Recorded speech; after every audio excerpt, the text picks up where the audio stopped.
You may be seated. Hello, everyone.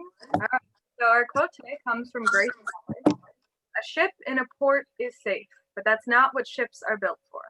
Good morning. Today is November 8th, 2020. And now I'd like to invite Penny up to talk about our holiday. So today is National Brownie Day. So I have a couple fun facts about brownies. The first one is, there are 3 theories about the invention of brownies. First is that a chef accidentally added melted chocolate in the biscuit dough. Another one is that a cook forgot to add flour to the batter when baking cake. And the most popular theory is that a housewife did not have baking powder and improvised with this new treat. It was said that she was baking for guests and decided to serve these flattened cakes to them. Second fun fact, the largest brownie ever made was at the Hudson Valley Chocolate Festival and Holiday Craft Show in Suffern, New York in late 2001. Using 750 pounds of melted chocolate chips, the mammoth brownie weighed in at 3,000 pounds. And finally, the first published chocolate brownie recipes appeared in 2 1904 American cookbooks. So happy National Brownie Day, everyone. Yeah, celebrate by making some brownies, everybody. And now I'd like to invite Molly to talk about our On This Day in History facts. Hello. In 1660, the first Shakespearean actress to appear on an English stage made her debut.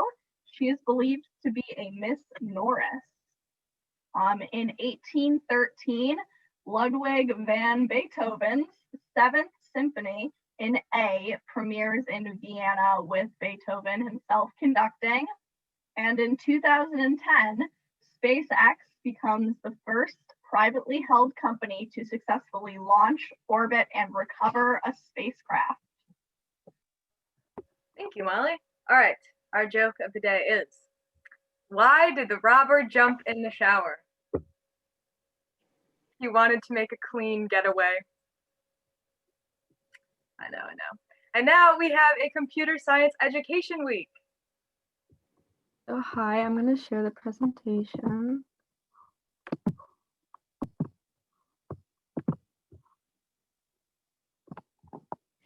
Okay, so this is our presentation for our Computer Science Education Week. So computer science is the study of principles and use of computers. It encompasses many topics that we use or learn about every day. For example, computer science includes mathematics, logic, programming, algorithms, networking, databases, software engineering, and so much more. In general, computer science is a critical aspect of our lives, which helps make living much easier. So I'm going to go over just a few aspects of the history of computer science. So in 1703, Gottfried Wilhelm Leibniz created the binary number system, which is important because all information that's processed by a computer is in the form of binary, so sequences of ones and zeros.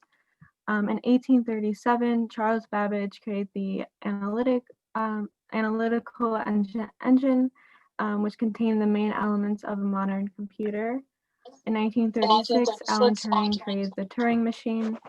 And in 1990, Tim Berners-Lee created the World Wide Web. So women are really important in the history of computer science. So I'm going to talk about Ada Lovelace. She is known as the first computer programmer because she developed the first computer algorithm in 1843. When she was 17, she met Charles Babbage, who became a mentor to her, and she was asked to translate an article about Babbage's analytical engine, where she included her own thoughts and ideas about the machine. Next is Grace Hopper, whose birthday is tomorrow. And in 1943, she joined the Navy Waves, and in 1944, she was commissioned as a lieutenant and assigned to the Bureau of Ordnance Computation Project at Harvard, where she worked on Mark I, which was an early prototype of the electronic computer. She was involved in the creation of UNIVAC, which is the first all-electronic digital computer. She invented the first compiler, which is a program that translates written instructions into code that computers read directly. She co-developed COBOL, which is one of the earliest standardized computer languages, and coined the term bug to describe a computer malfunction where a moth was in the machine. Next is Dorothy Vaughan, who you might know if you watch Hidden Figures. She worked for NASA's West Area Computing Unit, where she was a human computer, which meant that she performed complex computations. When the space program began using electronic computers, she became an expert at Fortran, a programming language used for scientific and algebraic applications. So at the beginning, women were at the forefront of programming because it was seen as more secretary work and the hardware was deemed more important and was more dominant by the men. But once they realized its importance, the men took over. And by the 1980s, the pioneering work done by females were mostly forgotten. In 1995, 37% of computer scientists were women, and today it's only 24%. The biggest drop off of girls in computer science is between the ages 13 through 17, so high school. Only 14% of software engineers are women, only 18% of CS majors are women, and only 19% of AP CS test takers are women.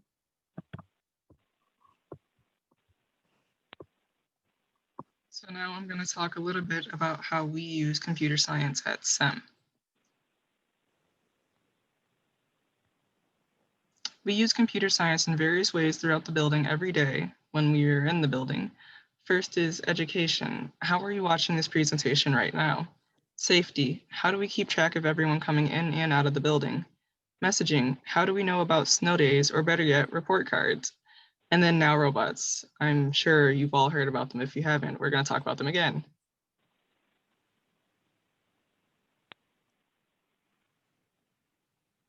Education and messaging. The education SEM offers has a lot of computer science involved, so much so where it's easy to overlook. Most of your class 1 notebooks or homework assignments and all the extra software added to your computer help aid in your education. Just to even watch this presentation, you're using the application software Zoom. And then when we all get that lovely automated phone call for a snow day, thank computer science. We get these phone calls from automated phone dialing systems that use software and a modem to automatically call a list of phone numbers. Something similar goes for our mass emails.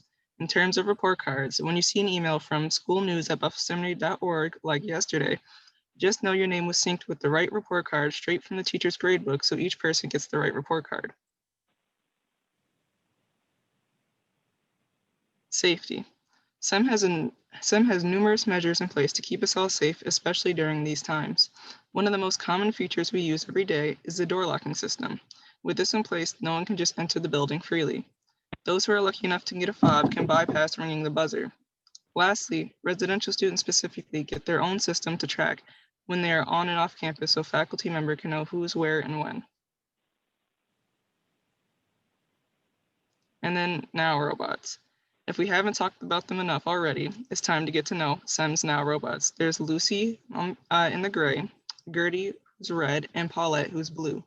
All three are used to help out in certain coding classes, but more importantly, they're open to the entire student body to learn how to use. All right, so I'm going to talk a little bit about computer science in the world today.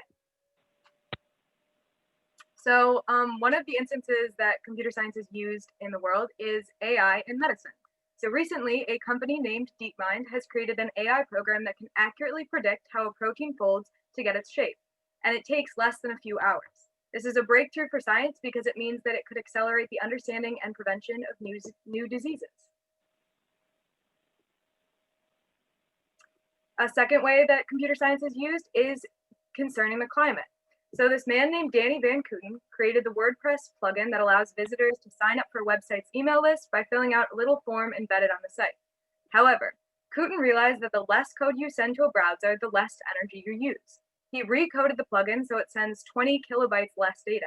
Obviously, this doesn't seem like a lot, but because of the amount of websites that use his code, his trimming reduced the world's CO2 output by 59,000 kilograms. And that's about the equivalent to flying from New York to Amsterdam 85 times, which is insane. And the last way, and probably one of the most interesting ways that coding is used, is through DJing. So live coding parties have become a lot more popular in the past few years, aside from during the pandemic. But coders will basically stand in the middle of a club, much like a DJ, but rather than remixing songs, they type code.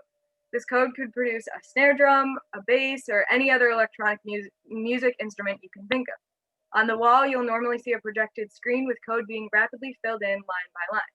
So the way that this code kind of works is the musician synthesizes individual notes, and that could be like snare hits or bass logs on their computer, and then instructs the software to string those instrumental sounds together based on a set of predefined rules. What comes out bears the fingerprint of the artist, but is shaped entirely by the algorithm. So if you run the routine a second time, and the song will sound familiar and contain all the same elements, but the composition will have a completely different structure, which makes each song super unique. That is all we have for our presentation. Please stay excited about computer science education and celebrate this week. Also, you can do this by checking out the portal. There's a lot of coding projects up there from certain classes, and it's just a really cool opportunity for you to look at what some coding projects are at SEM. So with that, I will ask, do we have any faculty announcements? Yep, I've got one. Good morning, friends. So yesterday you should have received your schedule for tomorrow by email. Everybody will start the day at 8 a.m. with a session. I've been getting some questions about who should go to which session at 8. So when we say students of color, we're describing anybody whose race is something other than white. So that might include folks who are mixed race and who are white as well as something else. It's not limited. It's not as simple as, you know, if you're Black, you go one place, if you're white, you go one place, because we recognize there are lots of other racial identities. If you're not sure how, or if you're figuring out what feels right to you, please feel free to email one of the members of the DEI committee, and we're happy to talk about it with you. So that's Ms. Wright, Ms. Miller, and myself. So the sessions that the DEI committee are running tomorrow, that's the first session at 8 on my Zoom, and then the grade level sessions throughout the day are open to all students in that grade level, or the morning one is open to all students. We ask that only students of color attend Ms. Lee's session at 8. If you have more questions or you want to talk about it, like I said, any of the members of that committee are happy to check in with you throughout the day. Thank you, Ms. Silverstein. Do we have any other faculty announcements?